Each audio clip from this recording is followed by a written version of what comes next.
جیسے ہی یہ خبریں پہنچیں کہ یہ ساری باتیں ہو رہی ہیں تو یزید نے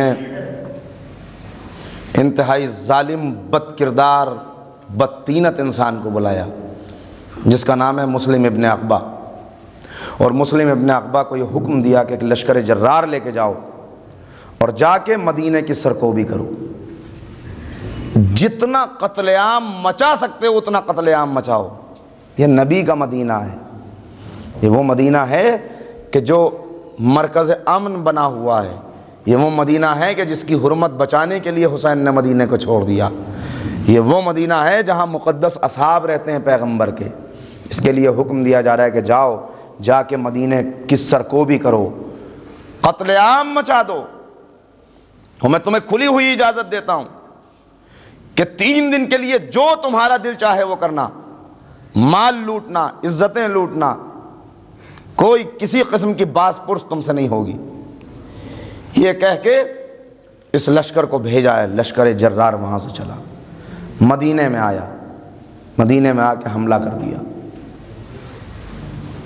اور اس کے بعد مدینے کے کیا حالات ہیں دوستو، اگر یزید کے حامی آج کہیں موجود ہیں، آج بڑی بڑی باتیں کہی جا رہی ہیں، بڑے بڑے چینل بنائے جا رہے ہیں، اور ان چینلوں کے اوپر اپنے آپ کو دانشور اور دانشمند کہنے والے یہ اس بات پر سوال اٹھا رہے ہیں کہ یزید کو رضی اللہ کہا جا سکتا ہے یا نہیں کہا جا سکتا۔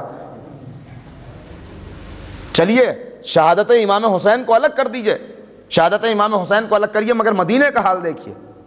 اور اگر میں اپنی کتاب سے پڑھوں تو آپ ابھی گریبان پکڑیں کہ یہ آپ نے کہاں سے پڑھ دیا، لیکن تاریخ یعقوبی اگر لکھے، تاریخ یعقوبی ہماری تاریخ نہیں ہے، تاریخ طبری اگر لکھے، تاریخ طبری کو آپ اٹھا کے دیکھیں کہ اس کے اندر کیا کیا واقعات لکھے ہوئے ہیں، اتنے ایسی باتیں ہیں کہ جس کی وجہ سے تاریخ میں یہ جملہ مجھے ملا کہ اس انسان کو مسلم ابن عقبہ نہیں کہنا چاہیے، مجرم ابن عقبہ کہنا چاہیے۔ ایسی داستان جرم ہے، مدینے کے اوپر حملہ کیا، نبی کا شہر، نبی کا مقدس شہر، اس کے اوپر حملہ ہوتا ہے، اور حملے کا نتیجہ کیا ہوتا ہے؟ مسجد نبوی کے اندر گھوڑے باندھے جاتے ہیں۔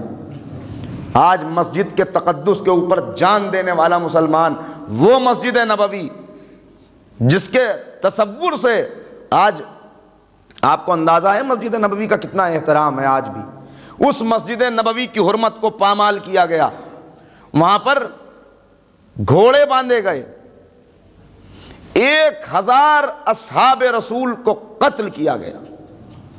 مدینے والے سیدھے سادے لوگ ہیں، یہ ٹرینڈ فوج کا مقابلہ نہیں کر سکتے، انہیں جنگ کرنا نہیں آتی ہے، انہیں نہیں معلوم کہ کیسے سپاہیوں کا مقابلہ کیا جاتا ہے۔ مقابلہ کیا انہوں نے، لیکن 1000 اصحاب رسول ہیں جن میں اصحاب بدر بھی موجود تھے، جنہیں کتنے محترم ہیں اصحاب بدر، شہید کر دیا گیا، مدینے کے اندر قتل عام ہوا، خون کی ندیاں بہہ گئیں، اور جس مقام پر ان لوگوں نے ڈیرا ڈالا تھا اس صحرا کو، اس جگہ کو حرہ کہتے ہیں، جس کی وجہ سے اس واقعے کو تاریخ میں واقعہ حرہ کہا جاتا ہے۔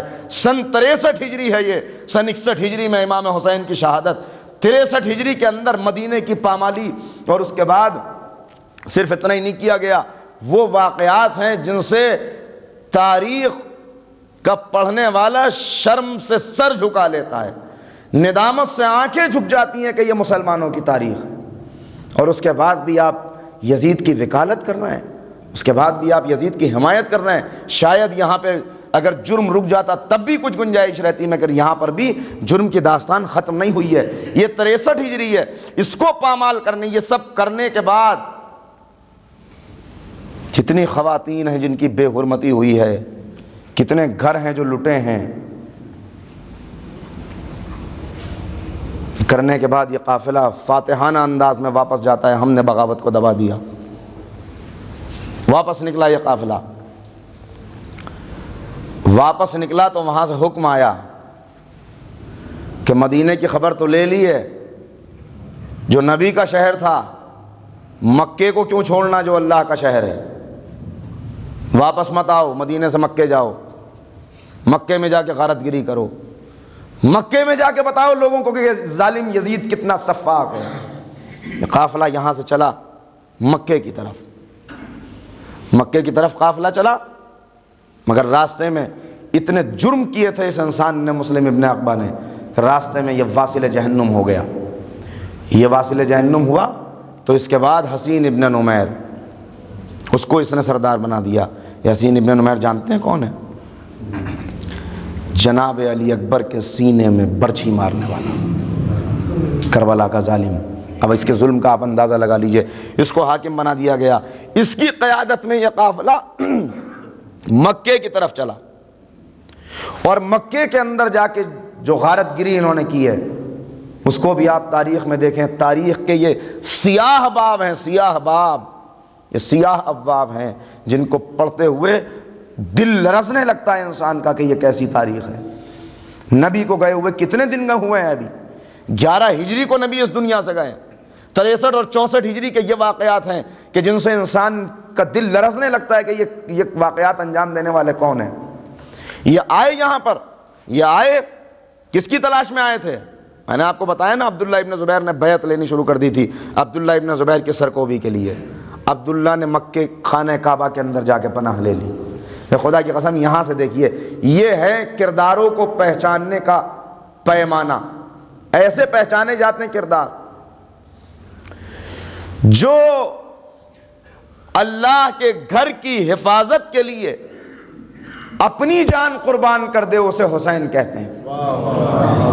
جو اپنی جان بچانے کے لیے مکے کی حرمت کو قربان کر دے، اسے عبداللہ ابن زبیر کہتے ہیں۔ کتنا فرق ہے تاریخ کے اندر۔ کرداروں کو آپ دیکھیے، آل محمد کیوں زخمی ہے کردار کے اندر، آل محمد کیوں اتنے داغ اٹھا رہے ہیں؟ اس لیے کہ آل محمد نے اپنی حفاظت کے لیے اسلام کو سپر نہیں بنایا، کعبے اور مکے کو سپر نہیں بنایا، ہمیشہ ان کی حفاظت کے لیے اپنے سینے پیش کیے ہیں، اسی لیے یہ اتنے زخمی ہیں۔ مکے کے اندر اس نے خانہ کعبہ کے اندر جا کے پناہ لے لی، یہ سوچ کے کہ مسلمان ہیں، خانہ کعبہ کے اوپر تھوڑی حملہ کریں گے، مگر افسوس، شیم شیم نہ کہا جائے تو کیا کہا جائے، رخسارے نہ پیٹے جائیں تو کیا کیا جائے، کہ مسلمان پتھروں کے اوپر کپڑے لپیٹ کر ان میں تیل ڈال کر خانہ کعبہ کے اوپر آتش باری کر رہا ہے، آگ برسائی جا رہی ہے، ایسی آگ کہ جس سے خانہ کعبہ کا پردہ جل گیا۔ مینا میں سعی کرتے ہوئے مسلمان شہید ہو گئے، کتنی قتل و غارت گری ہوئی، اور تاریخ کے اندر ملتا ہے کتنے تبرکات تھے انبیاء کے جو خانہ کعبہ میں رکھے ہوئے تھے، جو اس واقعے کے موقع کے اوپر ضائع ہوئے۔ جناب اسماعیل کا دمبا جس کے سینگ اس خانہ کعبہ کے اندر تبرک کے طور پہ رکھے ہوئے تھے، وہ سینگ جل کے خاکستر ہو گئے۔ انبیاء کے دوسرے تبرکات وہ سب جل گئے اس حملے کے اندر، خانہ کعبہ کا پردہ جل گیا۔ آج مسلمان مسجد کے اوپر جان دینے والا مسلمان ذرا سوچے کہ یہ کیا ہو رہا ہے خانہ کعبہ کے اندر، اور اس کے بعد بھی یزید کو کے جرم کو ہلکا کیا جا رہا ہے، اس کے بعد بھی یہ کہا جا رہا ہے کہ یزید کو برا نہ کہو، یزید پہ لعنت نہ بھیجو۔ اگر یزید لعنت اللہ نہیں ہے تو پھر لعنت اللہ کون ہے تاریخ کے اندر؟ آج مسلمان کہتا ہے یہ واقعات بنا لیے گئے ہیں تو پڑھیے تاریخ یعقوبی، ہماری تاریخ نہیں ہے۔ آپ دیکھیے اس میں واقعات کہاں سے آ گئے، کس نے لکھ دیے واقعات، اور تاریخ اپنے آپ کو دہراتی ضرور ہے۔ آج حیرت ہوتی ہے مسلمان کو کہ خانہ کعبہ کا پردہ جلا کیسے تھا۔ میں کہتا ہوں جائیے پاکستان کے اندر، آج مسلمان مسجد جلا کے بتا رہا ہے کہ کل پردہ جلا تھا۔ تاریخ دہرا رہی ہے اپنے آپ کو۔ صلوات پڑھ دیں محمد و آل محمد۔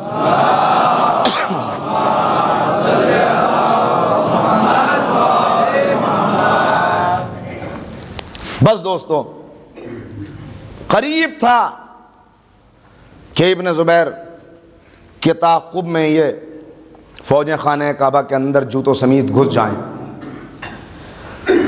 قریب تھا کہ اسے گرفتار اور قتل کر دیا جائے کہ اتنے میں اطلاع آتی ہے کہ یزید واصل جہنم ہو گیا، یزید دوزخ میں چلا گیا۔ ذرا مل کے ایک صلوات تو پڑھیے بابا۔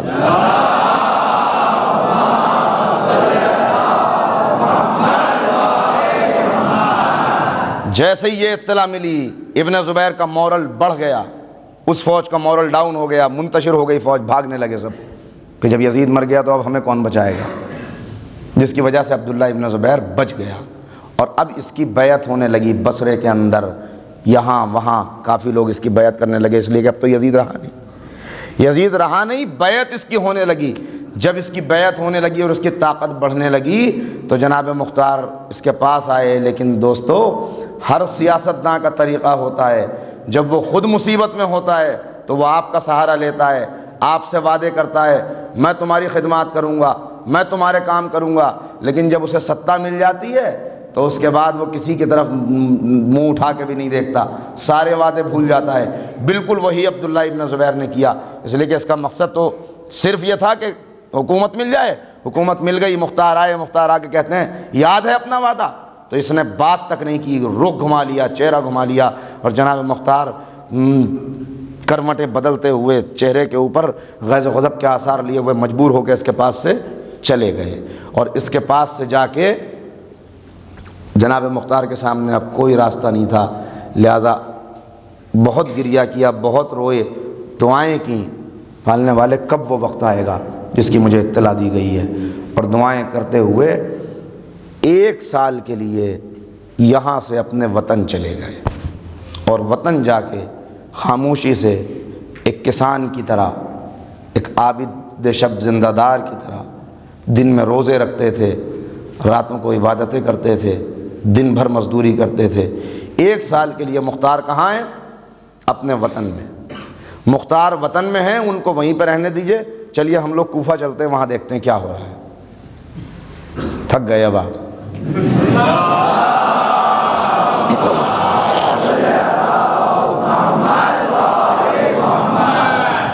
مدینہ اور مکے کے واقعات میں نے اس لیے آپ کو بتایا کہ یہ واقعات بعد میں بھی بڑے اہم ہیں، وہ یہ باتیں آتی ہیں مجلسوں میں، آتی ہیں، مگر شاید اس تفصیل سے نہیں آ پاتی کہ جس سے میں بھی نہیں بتا پایا اس وقت۔ مدینے میں جیسے ہی یہ اطلاع، کوفے میں جیسے ہی یہ اطلاع پہنچی کہ یزید واصل جہنم ہو گیا۔ اب یزید کیسے واصل جہنم ہوا؟ دل تو چاہتا ہے کہ وہ بھی بتا دوں یہاں پہ، مگر پتہ نہیں کہ وقت کتنا ہے اور آپ آمادہ کتنے سننے کے لیے۔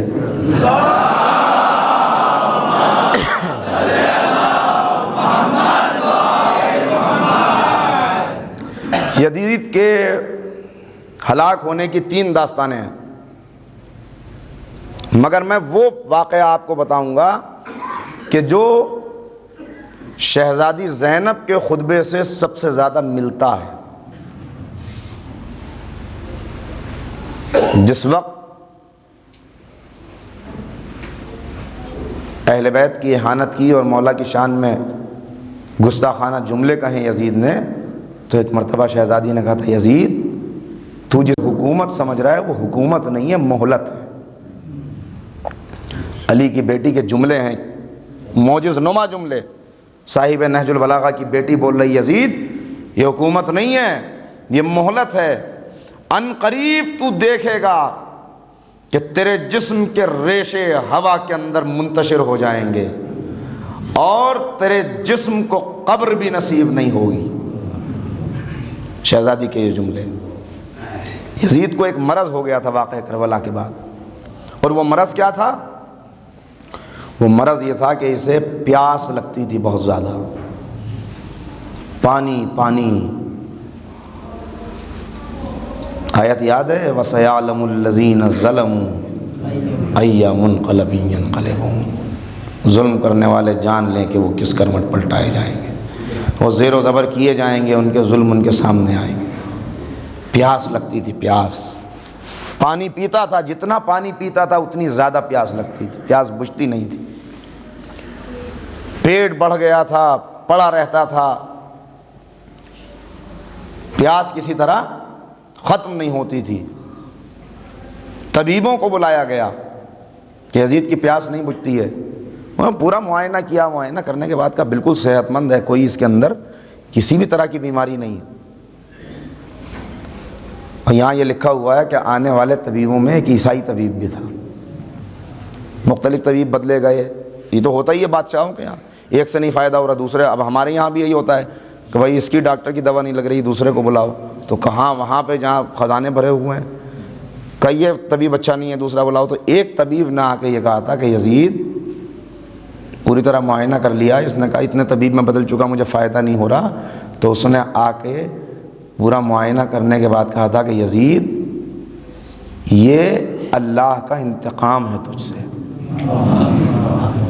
عیسائی تھا مگر حق بات کہی تھی کہ تو نے حسین کو پیاسا رکھا تھا, یہ اسی کا انجام ہے. تو طبیبوں نے کہا کہ اس میں بیماری تو اسے کوئی ہے نہیں, تبدیلی آب و ہوا کے لیے اسے باہر لے جاؤ یہاں سے. یہاں سے باہر جائے گا, ماحول بدلے گا, ہوا بدلے گی, پانی بدلے گا, شاید اس کے بعد ٹھیک ہو جائے, یہی اس کا علاج ہے. تو اسے شکار کا بڑا شوق تھا, لہذا اپنے خاص لوگوں کے ساتھ شکار کرنے کے لیے نکلا. شکار کرنے کے لیے نکلا, صحرا میں پہنچ گیا. صحرا میں اسے ایک ہرن نظر آیا. اس ہرن کو اس نے دیکھا تو اپنے پیچھے آنے والے سپاہیوں کو روک دیا کہ تم میرے پیچھے نہیں آنا, اس کا شکار میں کروں گا. اور اس کا شکار کرنے کے لیے اپنا گھوڑا اس کے پیچھے ڈال دیا. ہرن جست کر کے بھاگتا جاتا تھا, گھوڑا پیچھے دوڑتا جاتا تھا. بھاگتے بھاگتے اسے بہت پیاس لگنے لگی, بہت پیاس لگنے لگی, لیکن ہرن کا تعاقب کرتا رہا. یہاں تک کہ ایک منزل وہ آئی کہ ایک عجیب سا صحرا آ گیا جو اس نے اس سے پہلے نہیں دیکھا تھا. ایک عجیب سا صحرا آ گیا, ایک نئی سی جگہ, اور وہاں پہ آ کے ہرن غائب ہو گیا. یہ چاروں طرف دیکھ رہا ہے, ہرن کہیں نظر نہیں آتا. بے انتہا پیاسا ہے, اب پیاس برداشت نہیں ہو رہی, جائے تو کہاں جائے. کہ تبھی اس نے دیکھا کہ ایک شخص ہے جو دوش کے اوپر مشک رکھے ہوئے آ رہا ہے پانی کی. جیسے ہی وہ قریب آیا, اس نے کہا بھائی پانی, میں بہت پیاسا ہوں, مجھے پانی پلا دو تھوڑا سا. اس نے کہا پانی پیے گا, پیاسا ہے, کہا ہاں پانی پینا چاہتا ہوں. اس نے مشک کا دہانہ کھول دیا, کہا لے پی پانی. پانی گرتا تھا, یہ ہاتھ نیچے لگائے ہوئے بیٹھا ہے, مگر پانی اس تک پہنچ نہیں رہا. حیرت سے یہ منظر دیکھ رہا ہے. تو ایک مرتبہ آنے والے نے کہا, علماء نے لکھا ہے بعض لوگوں نے, کہ وہ ایک ملک تھا. آنے والے نے کہا کہ حسین کو پیاسا رکھ کے پانی پینا چاہتا ہے, پانی پینا چاہتا ہے, اب تجھے پیاس لگ رہی ہے. یاد نہیں ہے حسین کا شیر خوار بچہ جس کو 2 بوند پانی نہیں ملا کربلا میں. اور اس کے بعد ایک دھماکہ ہوا. دھماکے کی وجہ سے گھوڑا اس کا بھڑک گیا. گھوڑا بھڑکا اور گھوڑے نے اسے گرا دیا. گھوڑے نے گرایا, لیکن اس کا ایک پیر رکاب میں پھنسا رہ گیا. گھوڑا دوڑا, سارے راستے گھوڑا دوڑتا رہا, یہ گھوڑے کے ساتھ گھسٹتا رہا. راستے کے واقعات پتہ نہیں, ماں اتنا ضرور معلوم ہے کہ ادھر اس کے فوج اسے ڈھونڈ رہی ہے کہ کہاں چلا گیا, کہ انہوں نے دیکھا کہ خالی گھوڑا سامنے سے چلا آ رہا ہے. لیکن جب قریب آیا تو انہوں نے دیکھا گھوڑے کی رکاب میں ایک پیر اٹکا ہوا ہے. جملے یاد ہیں, ریزہ ریزہ ہو کے فضا میں بکھر جائے گا. ایک پیر اٹکا ہوا ہے. عزیزوں پتہ نہیں کیا کہانی ہے یہ پیروں کی بھی ہیں, ظالم سے کیسا انتقام لیتا ہے خدا. شہزادی تو اس طرح سے یہ واصل جہنم ہو گیا. صلوات پڑھتے ہیں بآواز بلند محمد.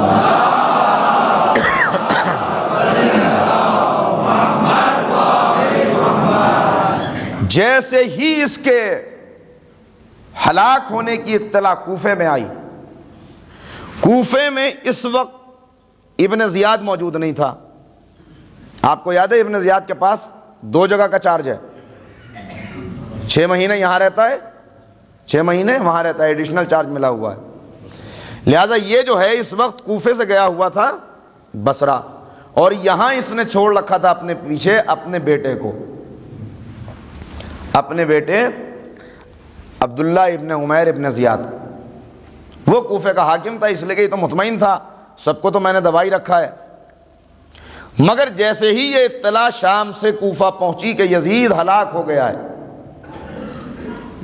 ایک دم سے ریوولٹ ہو گیا.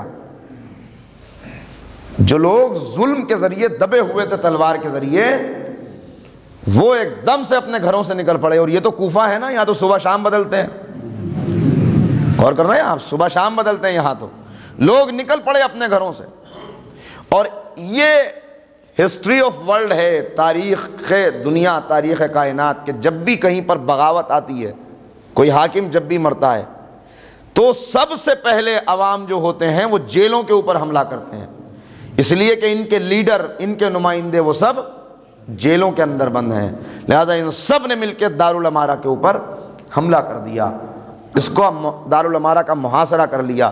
50 افراد تقریباً دارالعمارہ کے اندر ہیں، اس کے پاس، ابن زیاد کے بیٹے کے پاس 50 سپاہی ہیں، اور ادھر سے یہ سارا شہر جو ہے ٹوٹ پڑا، محاصرہ ہو گیا۔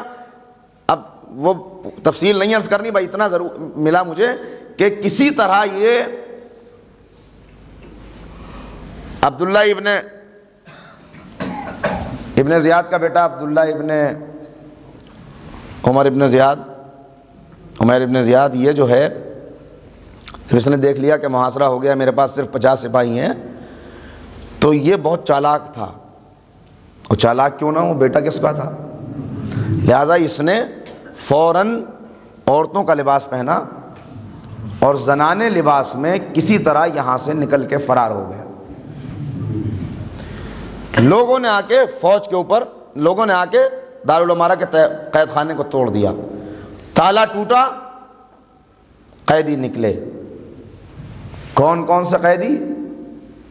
ان کے اندر علی کے شاگرد بھی ہیں، اہل بیت کے عاشق بھی ہیں، جو اسی جرم میں بند، کس جرم میں بند ہیں یہ سب؟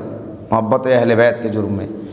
یہ سب باہر نکل آئے، کھلی فضا میں انہوں نے سانس لی، اور باہر نکلنے کے بعد سب سے پہلا کام یہ کیا کہ ان سب نے آوازیں بلند کرنی شروع کی، ہاں اب ہم انتقام لیں گے، اب ہم انتقام لیں گے۔ ایک صلوات پڑھیں ان کے استقبال میں۔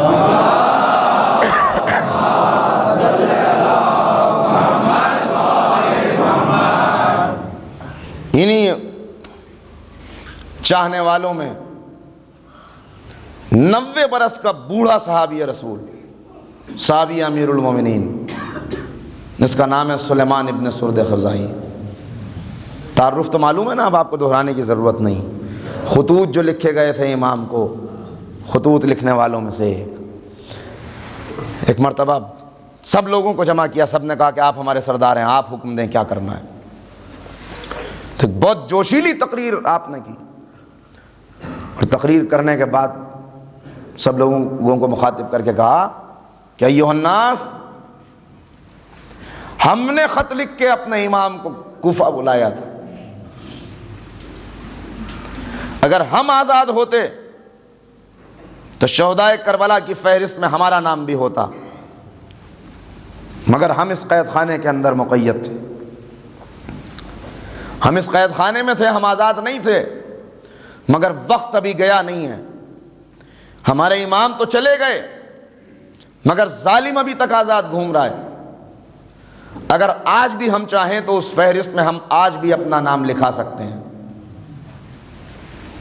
آپ یقین دیکھ رہے ہیں، اعتماد دیکھ رہے ہیں، وہ فہرست آج بھی جاری ہے، اس میں جو چاہے آج بھی اپنا نام لکھا سکتا ہے۔ قبلہ یہاں پہ تشریف فرمائیں، علماء دین موجود ہیں، آپ پوچھیں ان سے، یہ جو ہم کہتے ہیں یا لیتنی کنتو معکم، اس کا مطلب کیا ہے؟ کاش۔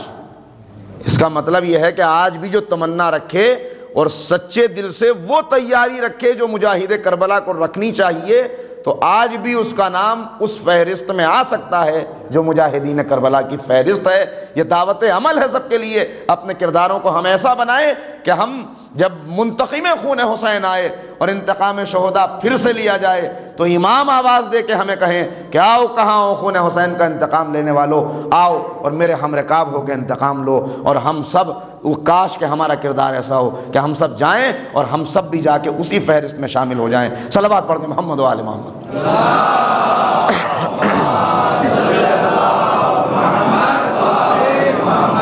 تو ایک مرتبہ انہوں نے تقریر کرنی شروع کی، بتانا شروع کیا، وقت گزرا نہیں ہے، ہم شہادت کی تمنا ہمارے دل میں ہے، ظالم آج بھی آزاد ہے، ظالم کے خلاف آواز اٹھانا ہمیں حسین ابن علی نے سکھایا ہے، جمع ہو جاؤ سب لوگ، تلواریں نکال لو، جان دینے کا وقت آ گیا ہے، ہم جنگ کرتے ہوئے شہید ہو جائیں گے، اپنی جانیں دے دیں گے، اور ہم بھی اسی فہرست میں شامل ہو جائیں گے کہ جو فہرست شہدائے کربلا کی ہے وہ فہرست 72 سے بڑھے گی، ہمارا نام بھی اس میں آئے گا۔ یہ کہہ کے ایک مرتبہ تقریر کی، اور اس تقریر کا نتیجہ یہ ہوا کہ 10,000 کا لشکر جرار تیار ہو گیا۔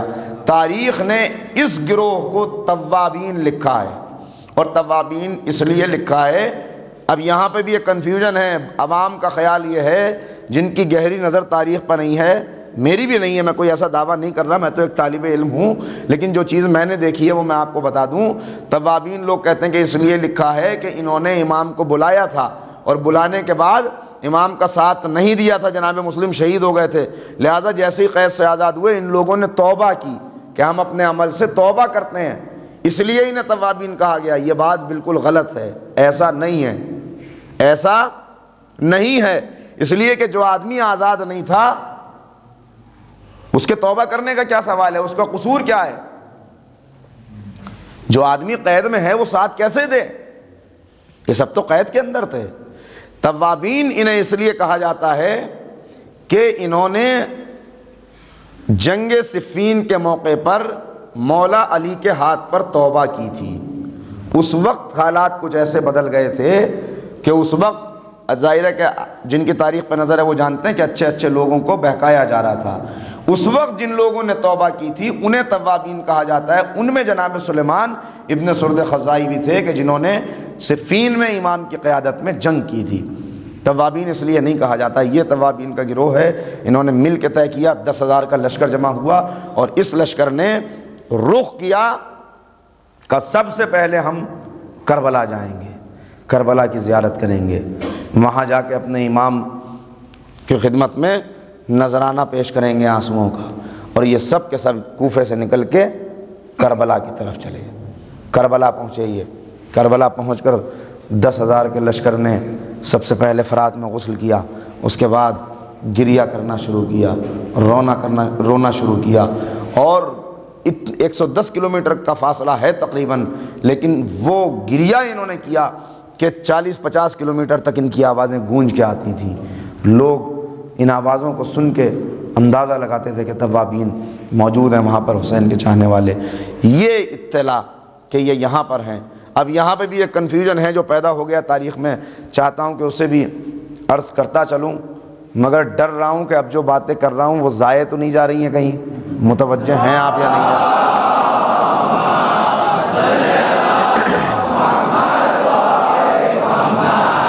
اجازت ہے آگے بڑھ جاؤں؟ ادھر تو یہ گریہ کر رہے ہیں، ادھر یہاں تو یہ نکلے کوفے سے، وہاں وہ سارے سرغنے کربلا کے سارے مجرم انہوں نے بھی کوفہ چھوڑا، اس لیے کہ وہ دیکھ رہے ہیں کوفے کے حالات میں پھر تغیر آ گیا، اور کوفے سے سب ڈرتے ہیں، کوفہ کب بدل جائے، شب و روز بدل رہے ہیں کوفے کے، یہ لوگ بھی ڈرتے ہیں، لہذا یہ بھی سب بھاگے یہاں سے۔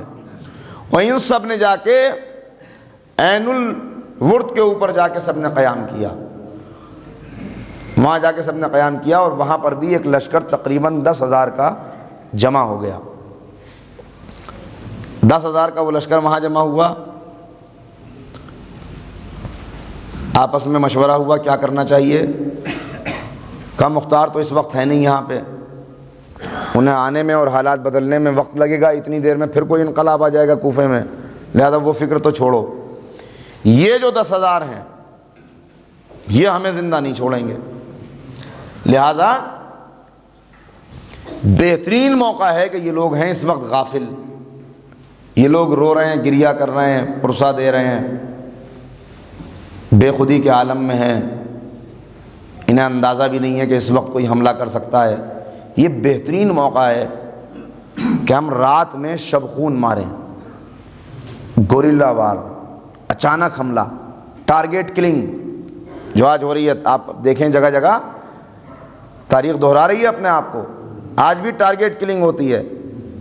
یہ الگ بات ہے کہ اس وقت صرف دشمنوں کو مارا جاتا تھا، آج ٹارگیٹ کلنگ کے اندر نشانہ بنتے ہیں عوام، چھوٹے چھوٹے بچے، خواتین، بوڑھے بزرگ، یہ دنیا کے پردے کے اوپر یہ ساری تصویریں موجود ہیں، آپ دیکھیں انہیں۔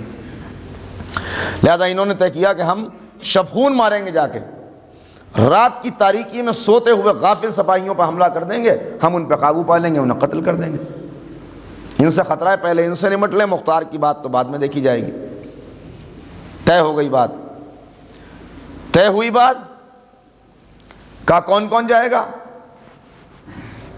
تو دو لوگ تھے جو سردار بنے، شمر ابن ذوالجوشن اور عمر سعد۔ ان دونوں نے کہا کہ ہم جائیں گے، ہم جا کے شبخون ماریں گے۔ 5000 کا لشکر اس نے لیا، 5000 کا لشکر ٹکڑی اس نے لی، اور یہ دونوں وہاں سے کربلا کی طرف چل پڑے غافل سپاہیوں کے اوپر حملہ کرنے کے لیے۔ مگر کوفے کے حالات میں تبدیلی آ چکی تھی، لہذا یہ اطلاع فوراً کوفے پہنچی، اور کوفے سے یہ اطلاع جناب سلیمان تک پہنچ گئی کہ ایسے ایسے شبخون مارنے کے لیے 10,000 کی فوج آ رہی ہے۔ علی کا بوڑھا شاگرد، بوڑھا سپاہی بالکل پریشان نہیں ہوا، تجربہ کار آنکھیں ہیں، جنگیں دیکھی ہیں، خوب جانتے ہیں کہ کس طرح سے دفاع کرنا چاہیے۔ اپنی فوج پر نظر دوڑائی اور 2 لوگوں کا نام لیا، کہا 2 لوگ مجھے چاہیے صرف، عبداللہ ابن وال اور ورقہ ابن ارزق، اس لیے کہ جانتے ہیں یہ دونوں وہ سپاہی ہیں کہ جنہیں مولا کائنات نے شبخون سے بچنے کی ٹریننگ دی ہے، جنہیں علی نے بتایا ہے کہ کیسے شبخون سے دفاع کیا جاتا ہے۔ لہذا ان دونوں کو بلایا، ان دونوں کو بلا کے بوڑھا سردار کہتا ہے کہ اطلاع مل گئی تمہیں؟ کہا سردار اطلاع مل گئی۔ کہا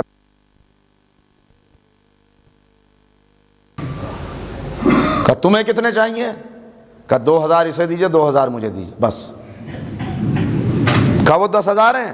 کہا یہ بھی زیادہ ہیں، یہ بھی زیادہ ہیں، ہم نمٹ لیں گے ان سے۔ عزیزو،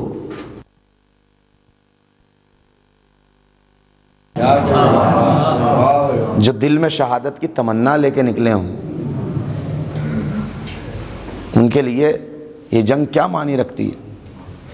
کہا 2000 اسے دیجئے، 2000 مجھے۔ 4000 لیے دونوں نے۔ اندازہ کرنا شروع کیا، وہاں سے آنے کے 3 راستے ہیں، اس راستے سے اگر آئیں گے تو آتے آتے صبح ہو جائے گی، آ ہی نہیں سکتے، اس لیے کہ مقصد ختم ہو جائے گا ان کا۔ اس راستے سے آئیں گے تو پہاڑی ہے، آتے آتے فوج تھک جائے گی، تھکی ہوئی فوج جنگ کیا کرے گی؟ بس یہی ایک راستہ بچتا ہے، اس سے آئیں گے، اس سے آئیں گے۔ اس رفتار سے گھوڑے چلتے ہیں، اس وقت روانہ ہوئے ہیں، یہ اطلاع مل چکی ہے، ایسے چلتے ہوئے آئیں گے، اس رفتار سے گھوڑے چلیں گے، تقریباً شب کے 3 پہر وہ اس مقام پر پہنچیں گے۔ لہٰذا اس مقام کے اوپر پہنچ کے دونوں نے اپنی اپنی فوجوں کو ترتیب دیا، کہا تم سب اس طرف مورچہ سنبھال لو، تم سب اس طرف مورچہ سنبھال لو، اور آنے دو، دیکھتے ہیں آگے۔ دونوں کھڑے ہو گئے، وہاں سے وہ جھومتے جھامتے چلے آ رہے ہیں، اس لیے کہ غافلوں پہ حملہ کرنے کے لیے آ رہے ہیں مگر خود غافل ہیں۔ توجہ فرما رہے ہیں آپ؟ غافلوں پہ حملہ کرنے کے لیے آ رہے ہیں مگر یہ نہیں معلوم، آ رہے ہیں جھومتے ہوئے، کہ رات کی تاریکی میں انہوں نے دیکھا کہ 2 ہیولے سامنے کھڑے ہیں، 2 سائے، چونکے ایک دم، سامنے کوئی کھڑا نظر آ رہا ہے۔ اب پیچھے جس کے 10,000 کا لشکر ہو، اس کا دل تو ویسے ہی جوان رہتا ہے۔ ایک مرتبہ کڑک کے پوچھا زوردار روبدار آواز میں، کون ہے؟ ان سے زیادہ روبدار آواز میں جواب دینے والے نے جواب دیا، مجھے عبداللہ ابن وال کہتے ہیں۔ عبداللہ ابن وال کو سنا، پسینے آنے لگے۔ شمر نے آواز دے کے کہا یہ عمر سعد سے کہ عبداللہ ابن وال ہے تو وہ ورقہ ابن ارزق ہوگا ضرور، جانتے ہو موت کھڑی ہے سامنے، سامنے موت کھڑی ہوئی ہے، یہ لوگ غافل نہیں ہیں، اور تو جانتا ہی نہیں، اب یہ سب یہیں کے تو ہیں، کوئی باہر کے تو ہیں نہیں، سب کو معلوم ہے کون کس چیز میں مہارت رکھتا ہے۔ کہا پھر کیا کیا جائے؟ کہا فوج کو مرنے دے، ہم دونوں نکل چلتے ہیں۔ ابھی یہ گفتگو ہو رہی تھی کہ ادھر انہوں نے کہا دیکھو نکلنے نہ پائے، بس ایک مرتبہ رات کی تاریکی میں ایک آواز گونجی، یا سارات الحسین، کہاں حسین کے چاہنے والوں۔ آواز کا گونجنا تھا کہ تاریخ نے فقرہ یہ لکھا ہے کہ 4000 کی فوج 10,000 سپاہیوں سے ایسے لپٹ گئی جیسے روئی سے انگارے چپک جاتے ہیں۔ تاریخ کا فقرہ ہے، بابا سے بلند صلوات پڑھتے ہیں۔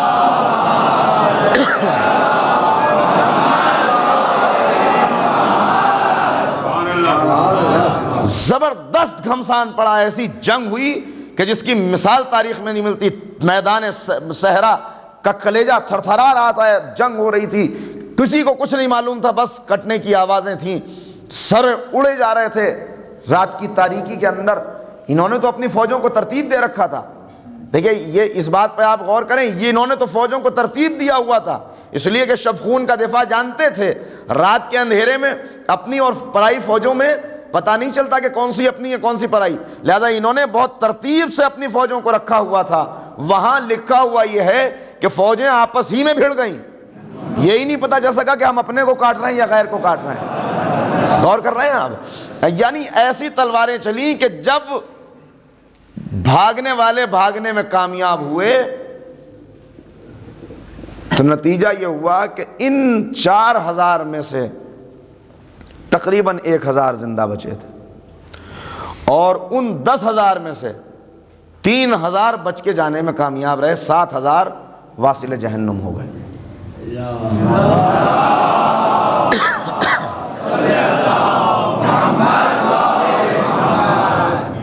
اب یہاں پہ ایک سوال یہ اٹھتا ہے، جب مختار کا مقصد بھی یہی تھا تو مختار نے توابین کا ساتھ کیوں نہیں دیا؟ مختار کہاں تھے؟ اس کے 2 جواب ہیں جو تاریخ میں مجھے ملے۔ ایک تو یہ کہ مختار وہاں پہ گئے ہوئے تھے، لیکن جناب مختار کا محاصرہ کیا ہوا تھا عبداللہ ابن زبیر نے۔ عبداللہ ابن زبیر جانتا تھا کہ آہستہ آہستہ میرا زور بڑھ رہا ہے، حکومت کو زور کم ہو رہا ہے، لیکن میں نے مختار کی بات نہیں مانی ہے، وعدہ نہیں نبھایا ہے، لہٰذا اب یہ میرا بھی دشمن ہو گیا ہے، لہٰذا اس نے محاصرہ کیا ہوا تھا۔ دوسری بات جو علماء نے لکھی ہے وہ یہ کہ مختار کو ان لوگوں کے طریقے سے اتفاق نہیں تھا، اس لیے کہ مختار یہ کہتے تھے کہ بغیر کسی پلاننگ کے حملہ کر کے مر جانا اور شہید ہو جانا یہ عقل مندی نہیں ہے۔ ذرا سا اختلاف تھا، وہ کہتے تھے اس طرح سے نہیں، پوری پلاننگ کے ساتھ میں جنگ ہونی چاہیے تاکہ ہم جان دے دیں تو کم سے کم ان سب کو نیست و نابود کر دیں، اس حکومت کا تختہ پلٹ دیں۔ اس طرح کا اختلاف یہ ایک الگ بحث ہے جسے اس وقت چھیڑنا نہیں ہے۔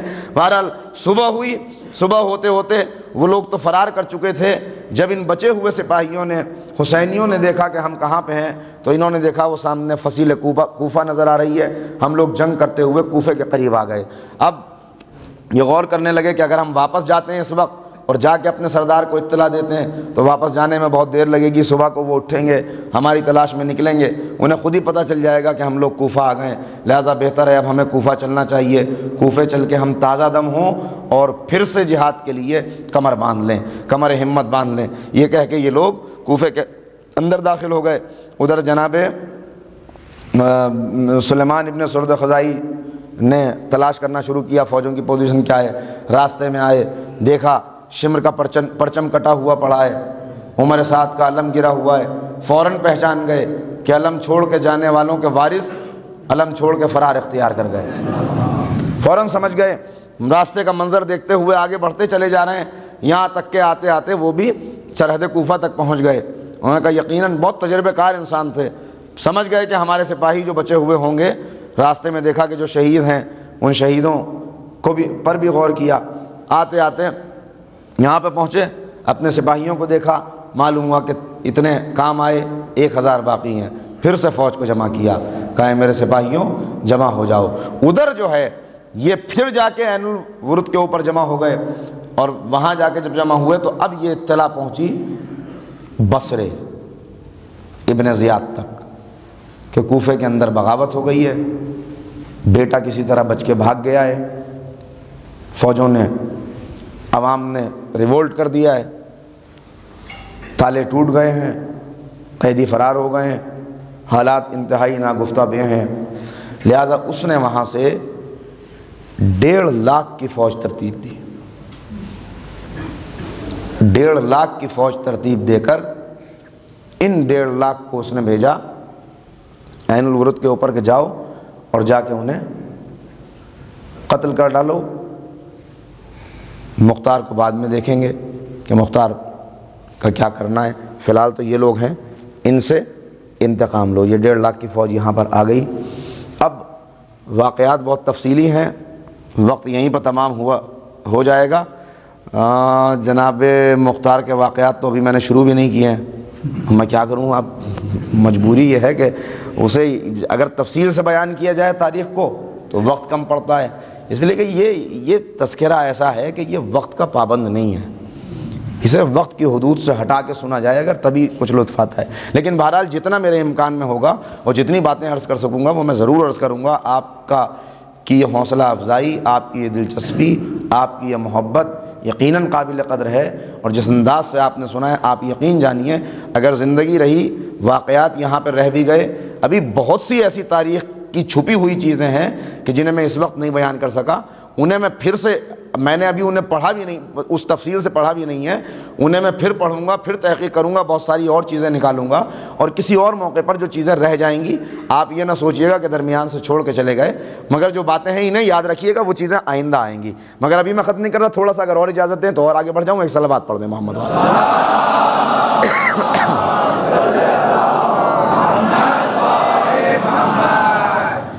ادھر جناب سلیمان نے پھر آواز بلند کی, اے میرے دلیرو, 1.5 لاکھ کی فوج وہاں پر جمع ہو گئی, 1.5 لاکھ کا مقابلہ کرنے کے لیے تیار ہو جاؤ. نکلو, اگر تم میں کل امام کا ساتھ دینا نصیب نہیں ہوا تو آج تیار ہو جاؤ. 1000 یہ جو کوفے کے اندر ہیں, 6000 یہ جو جناب سلیمان کے ساتھ ہیں, 7000 ہوئے. لیکن جب جناب سلیمان نے تقریر کی اور کوفے والوں نے اس تقریر کو سنا تو لکھا یہ ہے کہ ایک مرتبہ عورتوں نے مردوں کو غیرت دلائی کہ تمہاری حیا کو کیا ہو گیا ہے, کل محشر میں رسول کو کیا منہ دکھاؤ گے. رسول کا صحابی کھڑا ہوا تمہیں پکار رہا ہے, کل نبی کے نواسے کی آواز پر نہیں گئے. وہ لوگ جو تقیہ میں تھے, وہ لوگ جو دبے ہوئے تھے, کھڑے ہو جاؤ, نکل پڑو, جاؤ. آج بھی اگر تم نے سلیمان کا ساتھ دے دیا تو وہ داغ دھل جائے گا, اس داغ کو اپنے خون سے دھو دو, آنے والی نسلیں ہمارے اوپر نہ ہنسیں. ادھر یہ تقریر, ادھر عورتوں کا غیرت دلانا. نتیجہ یہ ہوا, اب اس میں اختلاف ہے کتنا لشکر ہوا, 15,000 20,000, بہرحال جتنا بھی لشکر ہو گیا اس کے اندر کافی اختلاف ہے روایتوں میں. پھر ایک لشکر جمع ہو گیا اور اس لشکر کو لے کر جناب سلیمان ابن سرد خزائی 20 یا 22,000 کے لشکر کو لے کر 1.5 لاکھ کی فوج سے جنگ کرنے کے لیے کوفہ سے پھر عازم سفر ہو گئے, اس مقام کے اوپر آ گئے. طے یہ پایا عرب کی جنگ کے مطابق کہ ایک سپاہی ادھر سے نکلے گا, ایک سپاہی ادھر سے جائے گا, اور ایک ایک کی جنگ ہوگی, انفرادی جنگیں ہوں گی. بات طے ہو گئی. اسی طرح سے پھر جنگ کا آغاز ہو گیا. ابن زیاد کا بیٹا عبداللہ ابن عمیر ابن زیاد, اس نے کمان سنبھالی ہوئی ہے, اس کی قیادت میں یہ جنگ ہو رہی ہے. 1.5 لاکھ کا لشکر ہے. اس کے علاوہ وہ سردار جو بچے ہوئے ہیں, وہ لوگ جو کوفے سے نکل چکے تھے, وہ سب بھی جمع ہو گئے. شام سے بھی مدد طلب کی گئی ہے, وہاں سے فوجیں آئی ہیں. یہ ساری ٹکڑیاں ہیں جو جمع ہیں, جنگ ہو رہی ہے. جنگ ہوتی رہی مگر شام تک جنگ کا کوئی خاص نتیجہ برآمد نہیں ہوا. اگلا دن آیا تو ایک مرتبہ جناب سلیمان کا جوان بیٹا 16 برس یا 18 برس خالد ابن سلیمان باپ کی خدمت میں آیا اور آ کے کہا کہ بابا یہ تو کوئی بات ہی نہیں ہوئی, جنگ کا فیصلہ ہی نہیں ہو پا رہا ہے. کہا پھر کیا کرنا چاہیے؟ کہا بابا میں جاتا ہوں جنگ کرنے کے لیے، وہ کہتے ہیں اپنا تعارف کرا، میں تعارف کراتا ہوں تو کوئی مجھ سے جنگ ہی نہیں کرتا کہ یہ تو سلیمان کا بیٹا ہے۔ کہا بیٹا اب پھر جاؤ، اور اب یہ نہ کہنا کہ میں سلیمان کا بیٹا ہوں، یہ کہنا میں علی کا غلام ہوں۔ چہرے پر نقاب ڈالی، لباس تبدیل کیا، پھر میدان جنگ میں آیا، مبارز طلبی کی۔ ادھر سے سردار آیا لڑنے کے لیے، کہا کون؟ کہا میں علی کا غلام ہوں۔ اس نے آواز کو پہچان لیا، آواز کو پہچان لیا، بہادر بیٹا ہے، سب جانتے ہیں کتنا شجاع ہے، کوئی لڑنا نہیں چاہتا۔ کہا میں علی کا غلام ہوں۔ کہا ہم غلاموں سے جنگ نہیں کرتے۔ واپس پلٹ گیا، یہ پھر آیا، مایوس ہو گئے۔ کہا بابا وہ کہتے ہیں ہم غلاموں سے جنگ نہیں کرتے۔ کہا بابا میں آپ سے اجازت لینے آیا ہوں، میں جنگ کا فیصلہ کر دینا چاہتا ہوں۔ اچھا اب تک کی پوزیشن کیا ہے یہ بتا دوں آپ کو۔ ایک دن کی جنگ ادھر ہوئی، ہاں اس بیچ میں اس واقعے سے پہلے، یہ واقعہ تیسرے دن کا ہے غالباً، اس واقعے سے پہلے ایک ایسی جنگ بھی ہو چکی ہے کہ جس میں کچھ ٹکڑیوں کی جنگ ہوئی ہے آپس میں گھمسان کی، جس کا نتیجہ یہ ہوا کہ جناب سلیمان کا لشکر 3000 بچا اتنے میں سے، اور ان کے 40,000 واصل جہنم ہو گئے 1.5 لاکھ میں سے۔ صلوات پڑھیں آپ ان کے۔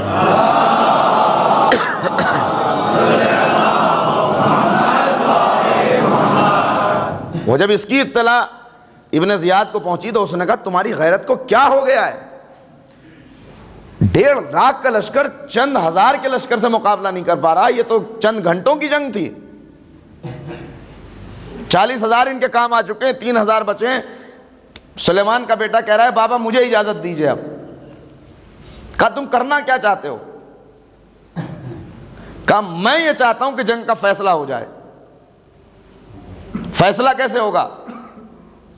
کہا بابا میں ان سے کسی سے جنگ نہیں کروں گا۔ وہ جو دور کھڑا ہوا ہے ابن زیاد کا بیٹا، میں اس تک پہنچنا چاہتا ہوں۔ مسکرا رہے ہیں سلیمان دلی دل میں، اس لیے کہ اگر اچھی کمائی ہو تو کس باپ کو فخر نہیں ہوگا۔ دلی دل میں مسکرا رہے ہیں۔ ایک مرتبہ کہتے ہیں بیٹا ذرا فوجوں کی صفوں پر نظر ڈالو۔ کہ بابا کیا کہنا چاہتے ہیں؟ کہ سب سے آگے تیر انداز کھڑے ہوئے ہیں، وہ تمہارے اوپر تیر برسائیں گے۔ کہ بابا میں اپنی تلوار سے تیروں کو کاٹ دوں گا۔ کہا اس کے بعد نیزے والے ہیں جنہوں نے نیزے اپنے لے کر ایک پوری مضبوط دیوار بنا رکھی ہے۔ کہا بابا میں اس دیوار کو توڑ دوں گا۔ کہا اس کے آس پاس دیکھو کیسے شمشیر زنوں کا حلقہ ہے۔ بیٹا سمجھ گیا کہ باپ امتحان لے رہا ہے۔ ایک مرتبہ کہتا ہے بابا ابھی آپ ہی نے تو کہا تھا کہ میں علی کا غلام ہوں، ابھی آپ ہی نے تو کہا تھا میں علی کا غلام ہوں۔ کہا اچھا میرے لال تمہیں اختیار ہے، جاؤ۔ ایک مرتبہ گھوڑے سے کود کے اترا، زین کو تنگ کیا، زین کو تنگ کرنے کے بعد جست کر کے گھوڑے پہ بیٹھا اور گھوڑے کو بجلی کی طرح دوڑاتا ہوا۔ فوجیں دنگ ہیں کہ یہ ہو کیا رہا ہے۔ پہلی صف کو توڑا، دوسری صف کو توڑا، تیسری صف کو توڑا، اور اس کے بعد جس وقت ابن زیاد کے بیٹے کے قریب پہنچے، عبداللہ ابن عمیر ابن زیاد کے قریب، وہ ناقے کے اوپر سوار ہے، یہ گھوڑے کے اوپر سوار ہے۔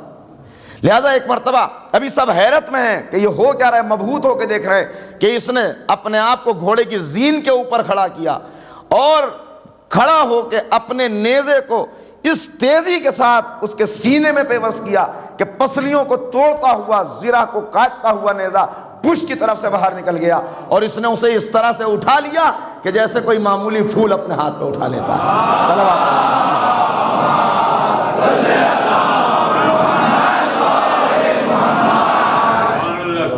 فوجیں کھڑی ہوئی ہے، منظر دیکھ رہے ہیں۔ ایک مرتبہ سلیمان کی فوجوں نے نعرہ بلند کیا، نعرہ تکبیر فوجوں میں بلند ہوا، وہ فوجیں منتشر ہوئیں، فرار اختیار کر لیا فوجوں نے، اور یہ فتح مند ہو کے ظفریاب ہو کے باپ کی خدمت میں واپس آیا۔ باپ نے داد شجاعت دی بیٹے کو، شاباش میرے بیٹے تو نے واقعی شجاعت کا کام کیا ہے۔ اب اس کے بعد عزیزو جنگ ہوتی رہی ہے، بس اب واقعات کو ان کو مجھے آگے نہیں بڑھانا، مختصر کر کے بتا رہا ہوں، مختصر کر کے ایک بہت اہم واقعہ ہے جس کو چھوڑ نہیں سکتا، اسے تو سنی لیجئے۔ جنگ ہوتے ہوتے وہ وقت آیا کہ سلیمان کے سپاہی صرف 73 یا 72 رہ گئے۔ شام ہو چکی تھی، جنگ روکی جا چکی تھی، اگلے دن کا مورچہ تیار تھا، اگلے دن جنگ ہونا تھی۔ سلیمان کے پاس بس 72 یا 73 سپاہی تھے، اور وہ 72 ایسے تھے کہ جو زخموں سے چور تھے، جن کے اندر اٹھنے کی طاقت بھی نہیں تھی، بھوک اور پیاس کا غلبہ، زخموں پر زخم، رات کا وقت، اتنی طاقت بھی سپاہیوں میں نہیں کہ ایک دوسرے سے گفتگو کر سکیں۔ جناب سلیمان کے بھی کئی زخم آ چکے ہیں، سلیمان لیٹے ہوئے ہیں اور یہ غور کر رہے ہیں کہ میں نے اپنے سب سپاہیوں کو یہ کہا تھا کہ ہمیں درجہ شہادت پر فائز ہونا ہے، اتنے زخم ہمارے لگ چکے ہیں، لیکن یہ زخم ایسے بھی نہیں ہے کہ ہم مر جائیں، زخم کاری ضرور ہیں لیکن اتنے اس انداز کا زخم نہیں ہے کہ جان نکل جائے اس سے۔ منزل ہے شہادت، زخمی ہو کے اگر یہاں پر رہ گئے تو شہید کیسے ہوں گے؟ مولا کو ہمارا قدم پسند آیا کہ نہیں آیا، ہمیں خوشنودی امام کی حاصل ہوگی کہ نہیں ہوگی، یہ سوچتے سوچتے سلیمان سو گئے۔ سوئے تو خواب دیکھا کہ میں جنت کے اندر ہوں، بہترین باغ ہے، دودھ کی نہریں ہیں،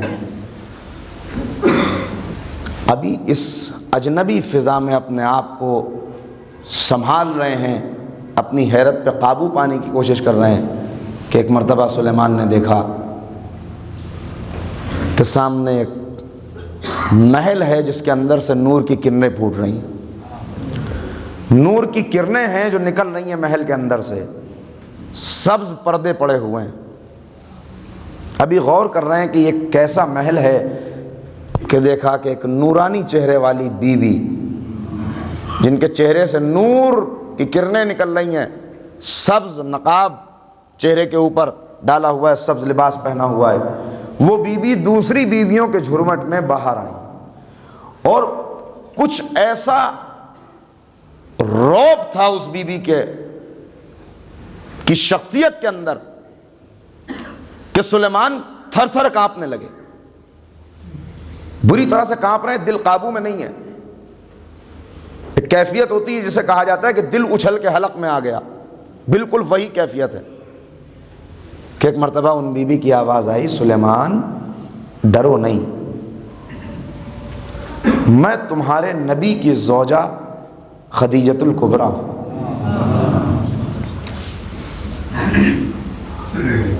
میں خدیجۃ الکبریٰ ہوں، میرے ساتھ اسی محل کے اندر میری بیٹی فاطمہ ہے۔ اے سلیمان، تیرے اس اقدام نے، تیرے اس جذبے نے ہم سب کو خوش کر دیا ہے۔ سوچ کے سوئے نا کہ پتہ نہیں، ہم سب راضی ہو گئے تجھ سے، کل شام کو تو اپنے سب ساتھیوں کے ساتھ اسی باغ میں ہمارے ساتھ ہوگا۔ اور اس کے بعد ان بیوی نے ایک ظرف دیا، کہا اس ظرف کے اندر پانی ہے، اس پانی کو اپنے زخموں پر چھڑک لے۔ اتنا خواب دیکھا تھا کہ ایک مرتبہ بیدار ہو گئے،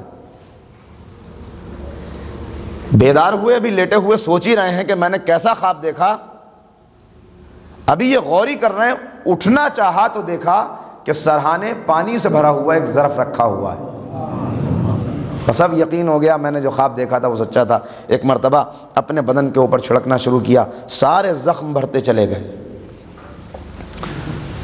اس سپاہیوں کے اوپر پانی کو چھڑکا، سارے سپاہی اچھے ہو گئے۔ جب اچھے ہوئے سپاہیوں نے آواز دی، اب ہمیں پھر سے فوج جمع کرنی چاہیے. کہا نہیں، ہم جتنے کے مکلف تھے اتنا ہم کر چکے، جتنی ہماری ذمہ داری تھی وہ پوری ہو گئی، اب ہمارے لیے آگے بڑھنے کا حکم نہیں ہے. مجھے اطلاع مل چکی ہے کل شام کو ہم اپنے آقا کی خدمت میں ہوں گے. اے میرے سپاہیوں، کل صبح کو ایسی جنگ کر دینا کہ لوگوں کو پتہ چل جائے کہ حسین والے کیسی جنگ کرتے ہیں، اپنی جان کو لڑا دینا. صبح ہوئی، فوجوں نے جنگ کی، اور ایسی جنگ کی کہ جس جنگ کی نظیر تاریخ کے اندر بہت شاذ و نادر ملتی ہے. بہت کم ایسی جنگیں دیکھنے کو ملتی ہیں. اور جب رات ہونے کو آئی تو جناب سلیمان اپنے تمام ساتھیوں کے ساتھ اس دنیا سے جنت کے باغ کی طرف سفر کر چکے تھے. انا للہ و انا الیہ راجعون. عزیزو،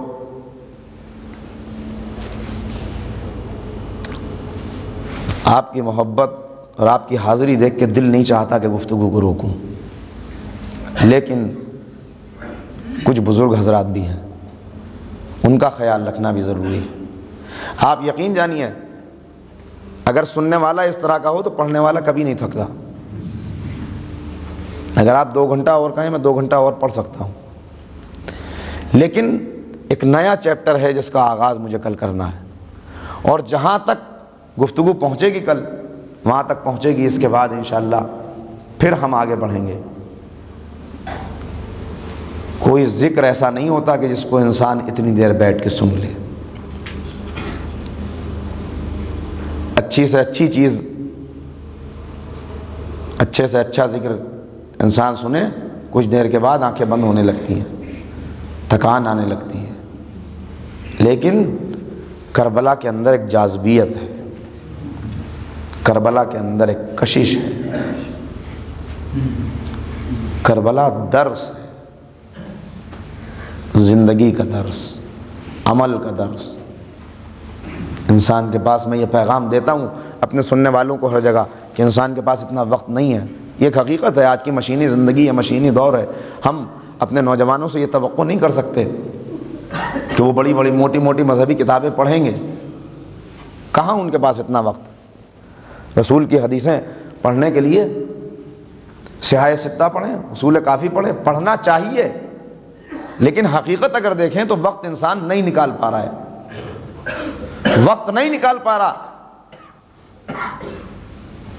میں کہتا ہوں وقت ضرور نکالیے، لیکن اگر نہیں نکال پا رہے ہیں تو بس اتنا پیغام سمجھ لیجئے، رسول کی پوری زندگی کو اگر سمجھنا ہے، اور پوری زندگی کو سمجھنے کے لیے آپ کے پاس بہت زیادہ وقت نہیں ہے، تو آپ صرف کربلا کے ایک دن کو سمجھ لیجئے. کربلا کا ایک دن، پوری حیات رسول سمٹ کے آ گئی ہے کربلا کے ایک دن. ساری تعلیمات آپ کو مل جائیں گی.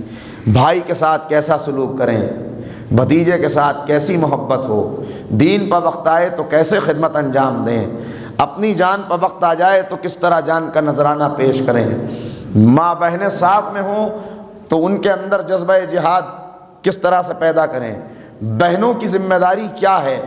ہر چیز اور ہر تصویر آپ کو کربلا کے اندر مل جائے گی. کربلا کے اندر کتنی تصویریں ہیں جو آپ کو ملیں گی. ہاں، آپ کو دیکھنے جانے کے لیے کی ضرورت نہیں ہے کہ رسول دشمن کے ساتھ کیسے پیش آتے تھے. اگر رسول کے واقعات دشمن کے ساتھ آپ دیکھیں گے، بہت وقت گزرے گا، بڑی طویل باتیں ہیں جن سے گزر کے آپ کو آنا پڑے گا. مولا کائنات نے دشمن کو جام دیا، ہاں یہ بات ٹھیک ہے، لیکن اگر کربلا میں آ جائیں گے، کربلا کے اندر ہر واقعے کی ترجمانی آپ کو کربلا میں ملے گی. آپ دیکھتے چلے جائیے دشمن کے ساتھ ایسا سلوک کرنا. یہاں ریپیٹ ہو رہے ہیں کردار، تواتر ہے کردار کا، کوئی چیز رکی نہیں یہاں پہ آ کے. اگر رسول نے دشمن کے ساتھ اچھا سلوک کیا ہے، کوڑا ڈالنے والی کی عیادت کی ہے، تو مولا کائنات نے شربت کا جام پیش کیا ہے اپنے قاتل کو. اگر علی نے ایسا کیا ہے تو حسین نے جان کے پیاسے، جان خون کے پیاسے لشکر کو پانی کا جام پیش کیا ہے. اگر حسین نے ایسا کیا ہے تو امام زین العابدین کا کردار دیکھیے. میں نے ابھی آپ کی خدمت میں واقعہ پیش کیا، اب چونکہ تفصیلی مصائب کا موقع نہیں، لہٰذا ایک واقعہ پڑھتا ہوں صرف، حسین ابن نمیر کا واقعہ، کہ جس وقت یزید کے ہلاک ہونے کی اطلاع آئی، فوجیں منتشر ہو گئیں، حسین ابن نمیر اپنی جان کو چھپاتے ہوئے صحراؤں کے اندر چھپتا پھر رہا ہے کہ اس کا گزر مدینے میں ایک جانب ہوا، بہت پیاسا ہے، اب اتنی طاقت نہیں ہے، اگر چند لمحے پانی نہ ملے تو ہلاک ہو جائے گا، کہ اتنے میں اس نے دیکھا ایک عرب ہے جو سامنے ناقے سے بیٹھا ہوا چلا آ رہا ہے۔ عرب قریب آیا، اس نے اپنی گردن اٹھا کے دیکھا، اشارہ کیا بھائی میں پیاسا ہوں۔ انتہائی حسین انسان ناقے سے اترا، غلاموں کو آواز دی، مشقیں اتاری گئیں، اس کے اندر اتنی طاقت نہیں تھی کہ اپنے آپ پانی پی سکے۔ ایک مرتبہ آنے والا خود آگے آیا، اپنے ہاتھوں سے اسے پانی پلایا، جب پانی پی چکا کچھ سنبھل کے بیٹھا تو اپنے محسن کی طرف نگاہ کی، اور جب محسن کو دیکھا تو دیکھ کے ایک عجیب جملہ کہا، جملہ کہتا ہے اے علی ابن الحسین، اے امام زین العابدین، آپ نے مجھے پہچانا نہیں، اگر آپ نے مجھے پہچان لیا ہوتا تو آپ میرے ساتھ ایسا سلوک ہرگز نہ کرتے۔ میں ایک مرتبہ امام نے آواز کی دی، حسین ابن نمیر کیا تو یہ سمجھتا ہے کہ میں نے تجھے پہچانا نہیں؟ کیا دنیا میں کوئی بھائی ایسا ہے جو اپنے 18 برس کے علی اکبر کی جوانی کو بھول جائے؟ میں نے تجھے خوب پہچان لیا، تو وہی ہے نا کہ جس نے میرے بھائی علی اکبر کے سینے میں نیزہ مارا تھا۔ ایک مرتبہ ہاتھوں کو جوڑ دیا، مولا پہچان لیا تو میری پیاس کو کیوں بجھایا؟ کہا کہ بس تو یہی تو نہیں جانتا، کربلا میں ہم تیرے مہمان تھے، یہاں تو ہمارا مہمان ہے۔ ارے جہاں یہ مہمان نوازی ہو، اللہ اللہ کیا کردار تھے، دنیا چراغ لے کے ڈھونڈے تو ایسے کردار نہیں مل سکتے عزیزو۔ مگر آپ کا یہ امام جس کا ذکر آپ برابر کرتے ہیں، جس کا ذکر سنتے ہیں، آپ کے 35 برس تک آپ کا امام رویا ہے، اور کیسے رویا؟ جب کبھی پانی کا جام سامنے آ گیا امام نے گریہ کیا، ہائے پیاس ہائے پیاس، لیکن جب بھی پوچھا گیا مولا سب سے زیادہ مصائب کہاں پڑے، مولا نے 3 مرتبہ کہا الشام الشام الشام۔ ارے شام میں کیا ایسی مصیبتیں پڑ گئی تھیں عزادارو، چند فقریں بس اس کے اوپر زحمت کو تمام کر رہا ہوں، کیا ایسی مصیبتیں شام میں پڑ گئی تھیں عزیزو، شام کے اندر کیسی مصیبتوں کا سامنا ہوا ہے، واقعات سارے نہیں بیان کر سکتا، مگر اتنا سن لیجئے۔ پوچھنے والے نے پوچھا مولا سب سے زیادہ مصیبت کہاں پڑی؟ کہا سب سے زیادہ مصیبت وہ تھی جب اہل حرم کو یزید کے دربار میں لے جایا گیا۔ کہنے والا تڑپ گیا، مولا سب سے بڑی مصیبت؟ کہا کہ میں اس وقت اپنی پھوپھی کا کردار نہیں بھول سکتا۔ ارے عالم یہ تھا عزادارو، باب الساعة سے دربار یزید کا فاصلہ آدھا کلومیٹر سے بھی کم کا فاصلہ ہے، لیکن جانتے اتنا کم فاصلہ طے کرنے میں اہل حرم کو 36 گھنٹے لگے۔ 36 گھنٹے تک باب الساعة پہ یہ قافلہ رکا رہا۔ اب امام کی لفظیں ہیں جو بتا رہا ہوں، امام کے حوالے سے روایت نقل کی گئی ہے۔ امام کہتے ہیں میں اپنی پھوپھی کا کردار نہیں بھول سکتا، اس لیے کہ بیویوں کو عالم یہ تھا کہ جب اتنا بڑا مجمع دیکھا، اتنا ہجوم دیکھا تو بیویوں کے رنگ سفید پڑ گئے۔ ارے زینب نے عالم دیکھا، ایک مرتبہ زینب اٹھی، آواز دی رقیہ، کلثوم، سکینہ، ارے پریشان نہ ہو، اللہ یہ مرحلہ بھی آسان کر دے گا، اللہ یہ مشکل بھی آسان کرے گا۔ سب کی ہمت بندھائی، تم کیوں پریشان ہوتی ہو؟ تمہارے ساتھ علی کی بیٹی موجود ہے، ابھی زینب موجود ہے، سب مل کے دعا کرو مرحلہ آسان ہو جائے۔ امام کہتے ہیں کہ پھوپھی کے اندر ایک عجیب جوش تھا، ایک جذبہ تھا، آواز دے رہی تھی سب کو ڈھارس بنا رہی تھی۔ قافلہ چند قدم چلا، مگر اب جو زینب نے منظر دیکھا تو کیا منظر نظر آیا؟ نو کے نیزہ پہ بھائیوں کے سروں کو دیکھا، اور ساتھ میں قاتل تھے جو شادیانے بجا رہے تھے، جو فتح کے نعرے بلند کر رہے تھے۔ تو امام کہتے ہیں کہ میری پھوپھی جو اب تک سب کو ڈھارس بنا رہی تھی، ایک مرتبہ زمین پر بیٹھی اور نعرہ لگایا واہ غربتا، ہائے غربت، ہائے بے کسی۔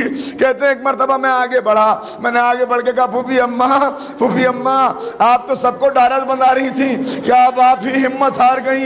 ایک مرتبہ زینب نے سر اٹھا کے کہا اے میرے لال سید سجاد، 21ویں رمضان تھی، میرے بابا کا سر میری آغوش میں تھا، میں رو رہی تھی، میرے آنسو بابا کے رخسار پر گرے، جب رخسار پہ آنسو گرے بابا نے آنکھیں کھولی اور آنکھیں کھول کے کہا زینب صبر کرو زینب ابھی بہت بڑے مرحلے ہیں، ابھی بہت بڑے مصائب کا سامنا کرنا ہے۔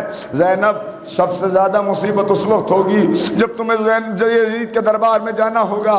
اے میرے لال، میں نے بابا سے کہا بابا میں اتنا مشکل مرحلہ ہوگا؟ کہا ہاں۔ کہا بابا آپ مجھ سے وعدہ کیجئے کہ اس مشکل مرحلے پر آپ بیٹی کی ہمت بندھانے کے لیے آ جائیں گے۔ بابا نے مجھ سے وعدہ کیا اے میرے لال سید سجاد، میں نے اتنی ہمت دکھائی مگر ابھی تک میرا بابا نہیں آیا۔ ابھی اتنا جملہ کہا تھا، ایک مرتبہ لرز کے کھڑی ہوئی، السلام علیکہ یا امیر المومنین، بیویوں بابا آ گئے، بابا بیٹی کی ہمت بڑھانے کے لیے آ گئے۔ واہ مصیبت، ان اللہ رحمت اللہ۔